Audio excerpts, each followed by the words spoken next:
Admiral High stared at the emergency transmission screen, her coffee cup trembling in her hands. The words she dreaded most flashed in bright red letters across the display. 3 simple words that made entire star systems go silent. The Devourer approaches.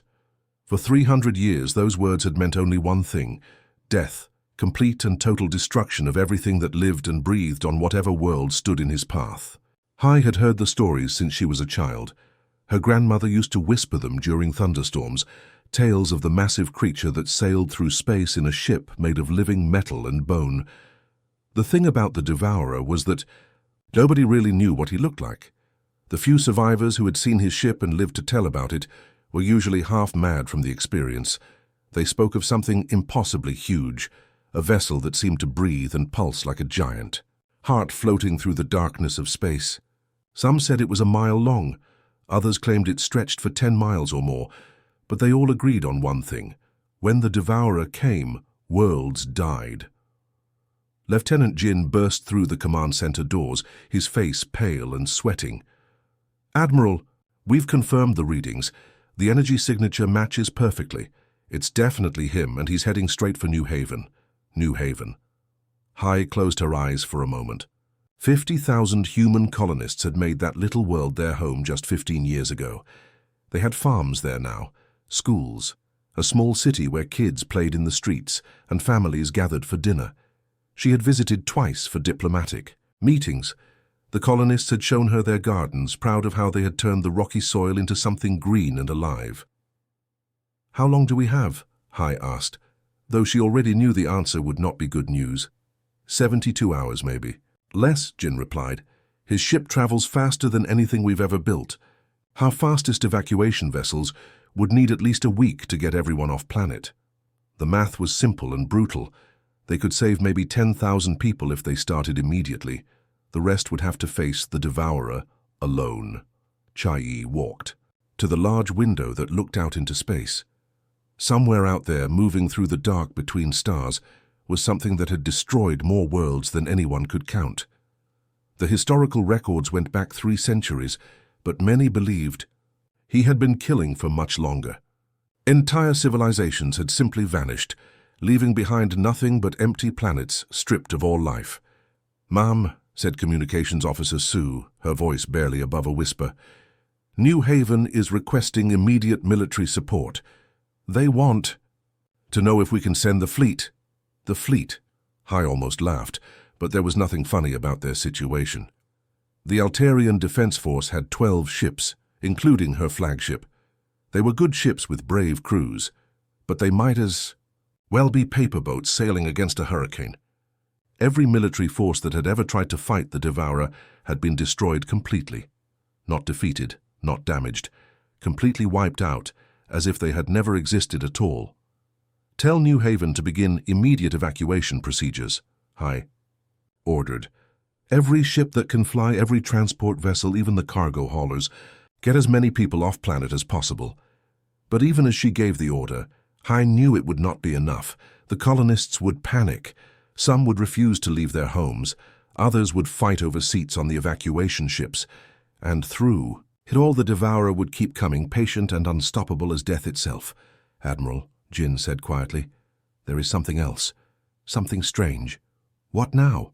"The colony administrator on New Haven, a woman named Dr. Mihan. She's refusing evacuation for herself. Says she wants to stay and try to make contact." Hai turned sharply. "Make contact? Is she insane? This is the Devourer we're talking about. You don't make contact with a force of nature. You run from it.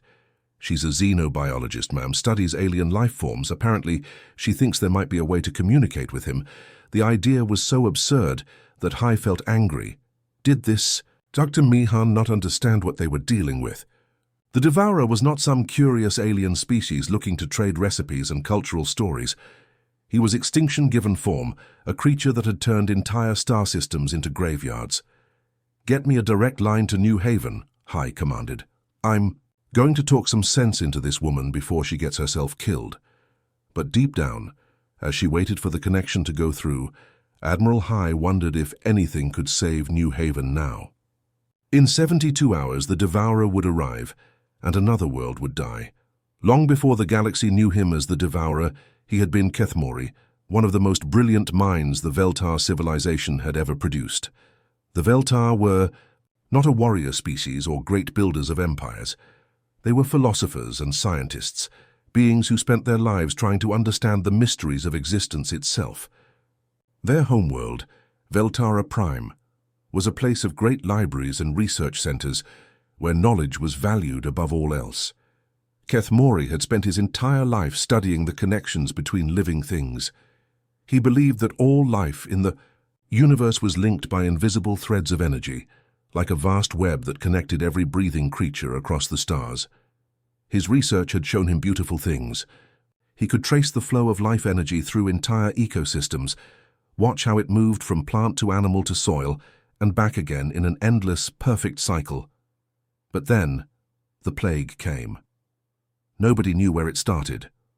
One day, people in the eastern cities began falling sick with a strange illness that seemed to drain the very life from their bodies. Within weeks, the disease had spread across continents. The Veltar's greatest doctors and scientists worked desperately to find a cure, but nothing they tried could stop it. The plague did not kill quickly like other diseases. Instead, it slowly sucked away a person's life energy until they became empty shells, still breathing but no longer truly alive. Kethmori watched his world die around him. His research partner and closest friend, Nalthek, was among the first to fall sick. Kethmori held his friend's hand as the light slowly faded. From his eyes, feeling the life energy drain away like water flowing out of a broken container. It was the most horrible thing he had ever experienced. As the plague spread, Kethmori became obsessed with finding a way to save his people. He worked day and night in his laboratory, running experiments that grew more and more desperate.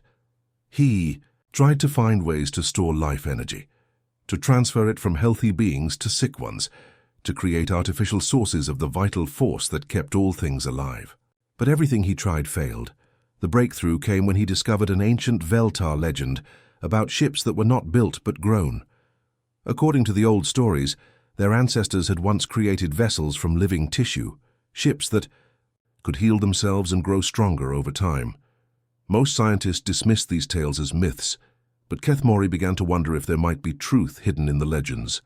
Working alone in his laboratory, as his civilization crumbled around him, Kethmori began growing something that had never existed before. Using techniques from his life energy research and fragments of genetic material from countless species, he created a living vessel. It was not just a ship made of organic parts. It was truly alive, with its own primitive consciousness and an endless hunger for the life energy that Kethmori had learned to manipulate. But the ship alone was not enough. By the time Kethmori completed his work, he was one of the last Veltar still alive on their homeworld. The plague had taken everyone he had ever loved, everyone who had shared his dreams of understanding the universe.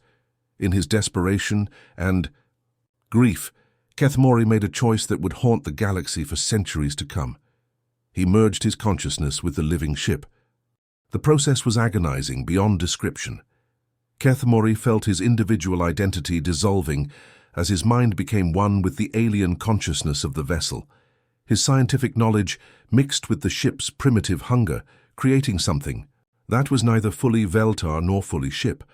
The merger saved his consciousness from death, but it also drove him completely insane. What emerged from that fusion was a being consumed by an impossible hunger. Kethmori could still feel the empty spaces where his people's life energy had once flowed. The plague had not just killed the Veltar, it had torn holes in the very fabric of life itself, leaving voids that screamed to be filled. The merged consciousness of Kethmori and his living ship believed that if it could gather enough life energy from other worlds, it might somehow fill those voids and bring the Veltar back to life. But it was a lie that the mad consciousness told itself. The dead could not be returned to life, no matter how many worlds were consumed. Each planet that the Devourer destroyed brought a brief moment of satisfaction as life energy flowed into the empty spaces inside him. For just a short time, the terrible hunger would quiet, and Kethmori would feel almost whole again. But the feeling never lasted. The voids could never truly be filled, and the hunger would return stronger than before, driving him to seek out the next world, the next source of life to consume. 300 years had passed since the fall of Veltara Prime, and the Devourer had never stopped searching for a way to resurrect his people. He had consumed hundreds of worlds, absorbed the life energy of billions of beings, but the empty spaces inside him remained as vast and painful as ever. He was a creature driven by grief and madness, forever seeking something that could never be found. Dr. Mi Han stood alone on the observation deck of New Haven's research station, watching the massive shape growing larger against the stars. Every rational part of her mind screamed that she should be running. The evacuation ships had already taken 40,000 people to safety, but she had refused every offer to leave. Now, with less than 6 hours before the Devourer reached their world, she was one of only a few hundred people still on the planet. The other researchers thought she had lost her mind. Dr. Park, the station director, had literally begged her to get on the last transport ship. "Me, this is suicide," he had said. "You can't reason with the force of nature, you can't counsel a monster." But Me had spent her entire career studying alien life forms, and one thing she had learned was that nothing in the universe was truly a monster. Every creature, no matter how strange or frightening, had reasons for its behavior. Even the most aggressive predators were usually just trying to survive, to protect their territory, or to feed their young. The Devourer had been destroying worlds for 3 centuries, but he always did it the same way, always alone, always moving from one target to the next, without ever stopping to communicate or negotiate. That pattern told me something important. This was not the behavior of a mindless destroyer. This was the behavior of someone in terrible pain. Ami had spent the last 5 years working as both a xenobiologist and a grief counselor. She had started the second career after her own experience with loss. 3 years ago, her husband, Jun, and their 2 young children had been killed in a transport accident on their way to visit her parents. The ship's navigation system had failed during a routine jump between star systems, and they had crashed into an asteroid field. Mi had lost her entire family in one horrible moment. For months afterward, she had barely been able to function. She stopped eating, stopped sleeping, stopped caring about anything at all. The pain was so overwhelming that she sometimes wondered if it might be easier to just stop existing entirely. She understood, in a way that few people could, what it meant to have a hole torn in your life so large that nothing seemed able to fill it. But eventually, with help from friends and counselors, Mi had found a way to live with her grief. She learned that the hole never really goes away, but you can learn to carry it without letting it destroy everything else in your life. She started counseling other people who had experienced similar losses, and she found that helping others heal became part of her own healing process. Now, looking at the approaching shape of the Devourer's ship, Mai thought she recognized the pattern. 300 years of destroying worlds, always searching for something, never finding it. This was not the behavior of a monster. This was the behavior of someone who had lost everything and did not know how to stop the pain. Mi walked to the small research vessel she had prepared for launch. It was barely larger than a shuttle, completely unarmed, and designed for peaceful exploration. If she was wrong about the Devourer, if he really was just a mindless destroyer, then she would be dead within minutes. But if she was right, if there was still something of the original person left inside that massive ship, then maybe she could reach him. The launch went smoothly, and soon Mi was flying through space toward the largest and most dangerous predator the galaxy had ever known. As she got closer, she could see that the stories about his ship were true. It was not built in any normal sense. The hull looked organic, like living tissue stretched over a massive skeleton. Parts of it pulsed with a rhythm that reminded her of a heartbeat. Other sections seemed to breathe, expanding and contracting slowly, as if the entire ship was somehow alive. It was beautiful and terrifying at the same time. When Mi was close enough, she opened a communication channel. Her hands were shaking, but her voice was steady. "Hello," she said simply. "My name is Mi Han. I'm a doctor from New Haven. I know you probably don't want to talk to anyone right now, but you seem very lonely. Would you like to talk to someone?" For several minutes there was no response. Mi continued flying slowly toward the massive ship, waiting. She had counseled enough grieving people to know that sometimes you had to be patient. Sometimes people needed time to decide whether they were ready to trust someone with their pain. Finally, a voice responded. It was deep and hollow, like an echo from the bottom of a deep well. I am the devourer. I consume worlds. You should flee while you still can. I know who you are, Mi replied gently. But I don't think that's who you were always meant to be. I think something terrible happened to you, and you've been carrying that pain for a very long time. I've lost people too. I know how much it hurts. Maybe we could talk about it. There was another long silence. Then, unexpectedly, the massive ship's docking bay began to open. You may come aboard, the voice said, but I warn you, human, I am not the same as your kind. I am something else now. That's okay, Mi said, guiding her small ship toward the docking bay.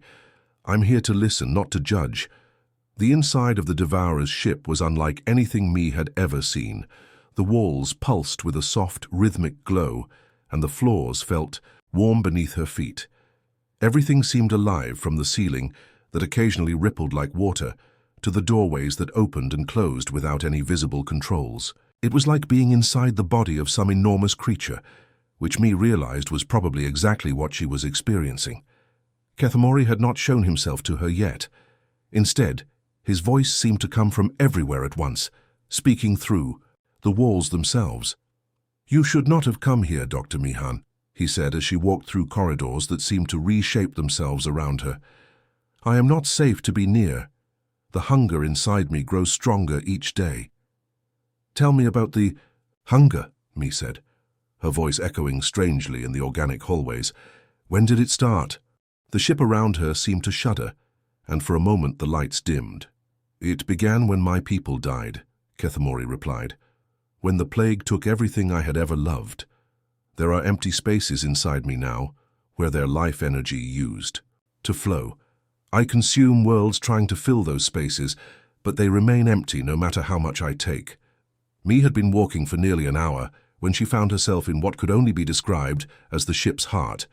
It was a vast chamber, with a ceiling so high she could barely see it in the dim light. In the center stood something that took her breath away.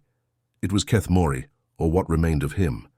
His body was partially merged with the ship itself, with organic cables and tubes connecting him to the walls around him. His face was still recognizably humanoid, but his skin had taken on the same pulsing, living texture as the ship's hull. Now you see what I have become, he said, his physical voice matching the one that had been speaking through the walls. I am neither fully alive nor fully dead. I am something in between, something that should not exist. Mi approached slowly, the way she would approach any patient who was in pain. You chose this to save your people, she said. It was not a question. Yes, and I failed. They are still dead, and I am still here, consuming world after world in a futile attempt to bring them back. Kethemori's eyes, still recognizably the eyes of the scientist he had once been, were filled with a sadness so deep it made Mi's heart ache. Can I ask you something? Mi said, settling down on what seemed to be a living chair that grew up from the floor to support her. When you consume a world, do you actually feel less empty, even for a little while? Kethemori was quiet for a long moment. Yes, he finally admitted. For a brief time, the life energy fills some of the empty spaces. I can almost feel my people again, almost hear their voices. But then it fades, and the emptiness returns worse than before. Mi nodded. She had seen this pattern many times in her work as a grief counselor. I think I understand what's happening. You're not really hungry for life energy. You're hungry for connection. When you absorb all that life from a world, you're briefly connecting with millions of living beings all at once. That's what fills the empty spaces, not the energy itself. Connection? Kethemori seemed confused. Think about it, Mi said gently. Your people weren't just sources of life energy to you. They were individuals you cared about, friends and colleagues and fellow scientists. You loved them as people, not as fuel. The emptiness you feel isn't because their energy is gone, it's because your connections to them are broken. Over the next 3 days, Mi and Kethemori talked about grief and loss, and the difference between being alone and being lonely. Mai shared her own story of losing Jun and the children, how she had learned that the love she felt for them didn't die with them. It just needed to find new ways to exist. She explained how helping other people had given her a way to honor their memory while still building new connections with the living. "But I am a monster now," Kethmori protested. "Who could possibly want to connect with something like me?" "I'm here, aren't I?" Mi pointed out. "I'm talking to you right now. That's a connection." For the first time in 3 centuries, Kethmori seemed to consider the possibility that he might be something other than a destroyer. Their conversations were interrupted on the 4th day, when alarms began sounding throughout the ship. Through the organic walls, Mi could see the bright flashes of weapon fire. The Galactic Council had arrived with a massive fleet, determined to rescue her and destroy the Devourer once and for all. "Though you must leave," Kethmori said urgently. "Take one of the escape pods. I will not let them harm you because of my choices." But Mi stood her ground. "No, I'm not leaving you to face this alone. We're going to figure this out together." "Admiral," Hai's voice crackled through the ship's communication system. "Dr. Mi-Han, if you can hear this, please respond. We're here to extract you. Move away from the creature so we can begin our attack." Mi looked at Kethmori, seeing not a monster but a person who had been in pain for far too long. "What do you want to do?" she asked. "I do not know," he admitted. "For 300 years I have only known how to destroy. But talking with you these past few days, I have remembered what it feels like to simply exist alongside another being. I do not want that feeling to end." "Then let's try something different," Mi said, reaching for the communication controls. "Let's try building connections instead of breaking them." The transformation didn't happen overnight. For weeks after their first real conversation, Kethmori struggled with feelings he had never experienced before. The massive bioship that had once been a weapon of pure destruction now drifted quietly through space, its pilot wrestling with an identity crisis that shook him to his very core. Mi remained aboard the vessel, patient and understanding as her unlikely friend worked through centuries of programmed hatred and violence. She had seen the spark of something beautiful in this creature that the galaxy feared above all else, and she wasn't about to give up on him now. "I don't know how to be anything else," Kethmori confessed one day. His massive form, curled in what Mi had learned, was his equivalent of sadness. "For so long I have only known how to take life, how to bring terror. What if that's all I truly am?" Mi sat cross-legged on the floor of the bioship's central chamber, looking up at her friend with gentle eyes. "You know what I think? I think you've been wearing a mask for so long that you forgot what your real face looks like underneath. But I've seen glimpses of who you really are, and he's nothing like the monster everyone thinks you are." She stood up and placed her small hand against the warm living wall of the ship. "This vessel of yours, it's not just a weapon, is it? I can feel it. There's something else here, something that wants to create instead of destroy." Kethmori was quiet for a long moment. Then, slowly, the ship around them began to change. The harsh angular surfaces softened. The dim red lighting shifted to a warmer, more welcoming glow. Chambers that had once been designed for processing victims transformed into something entirely different. Spaces for healing, for learning, for growth. "My people created me to be the ultimate predator," Kethmori said softly, "but they gave me more than they intended. They gave me the ability to adapt, to change, to become whatever was needed. Perhaps it's time I chose what I need to become." The first test of Kethmori's transformation came sooner than expected. A distress signal reached them from the Proxima system. Pirates were attacking a refugee convoy, ships filled with families, fleeing a dying world.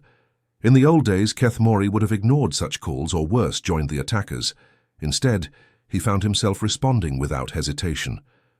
The bioship materialized in the Proxima system like a nightmare made real. The pirates, recognizing the legendary vessel of the Devourer, immediately ceased their attack and began to flee in terror. But something was different this time. Instead of pursuing them with deadly intent, Kethmori simply let them go. His focus was entirely on the damaged refugee ships.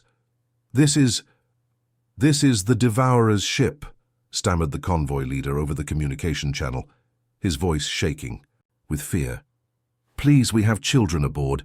If you must take us, at least spare the young ones. Mi stepped forward to the communication console. This is Mi Chen, human diplomatic liaison. You're safe now. The being you know as the Devourer is here to help you, not harm you. What followed was the first of many miraculous rescues. Kethmori's bioship, with its incredible regenerative abilities, began repairing the damaged refugee vessels. His advanced technology provided food and medical supplies. His massive form, once a symbol of terror, became a shield protecting the vulnerable. Word spread quickly through the galaxy's communication networks. The impossible had happened. The Devourer was protecting people instead of consuming them. At first, nobody believed the reports. They had to be false, some kind of trap or deception. But as weeks turned to months, the evidence became undeniable. The bioship that had once been the galaxy's greatest nightmare was appearing at disaster sites, conflict zones, and humanitarian crises. Every time it arrived not to destroy, but to defend. Mi realized they needed to do more than just respond to emergencies. The galaxy was full of beings who carried deep trauma from centuries of war and suffering. Many had lost their homes, their families, their entire civilizations. They needed healing that went beyond just physical aid. What if we created something new? She suggested to Kethmori one evening as they watched the stars through the ship's viewing portal. A place where beings from different worlds could come together to heal, to share their pain, and to learn how to hope again. Kethmori's response surprised even me. You want to turn my ship into a counseling center? Not just any counseling. Center, Mi explained excitedly. The first interspecies grief counseling center in galactic history. Think about it. You understand loss and pain better than anyone. You've seen what destruction does to people. Who better to help others heal from trauma? The idea took root and grew. Within months, the bioship had been transformed into something unprecedented. A traveling sanctuary where beings from across the galaxy could come to process their grief, trauma, and loss. Mi established programs that brought together survivors from different worlds, helping them realize they weren't alone in their suffering. Kethmori, once the galaxy's most feared predator, became an unexpectedly effective counselor. His deep understanding of pain, combined with his genuine desire to heal rather than harm, created a safe space for beings who had never felt safe before. The transformation reached its pinnacle when they received a desperate plea from the Kepler sector. A dying star had rendered 3 worlds uninhabitable, leaving millions of refugees with nowhere to go. The galactic powers were arguing about who should take responsibility, while the displaced beings suffered in overcrowded temporary shelters. Kethmori didn't hesitate. Using abilities he had never fully explored before, he began the incredible process of terraforming a barren world in the system. His bioship extended itself across the planet's surface, slowly transforming the lifeless rock into something that could support life. It took months of careful work. Kethmori created atmosphere, brought water, established ecosystems. Mi worked alongside him, teaching young refugees about compassion, cooperation, and the power of choosing friendship over fear. As the first families began settling on their new world, something beautiful happened.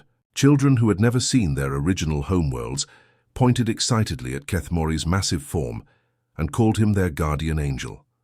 Adults who had lost everything they loved found hope again in this impossible friendship between a human and a creature that had once embodied their worst nightmares.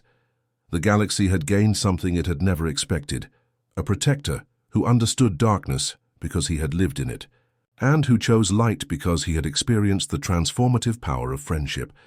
Standing on the surface of the newly terraformed world, watching children play in gardens that hadn't existed a year before, Mi smiled at her friend. So, what? Should we call you now? The Devourer doesn't really fit anymore. Kethmori considered this carefully. I think, he said slowly, I would like to be known as the Protector. It has a nice sound to it, don't you think? Mi laughed, the sound carrying across the wind of a world reborn. I think it's perfect.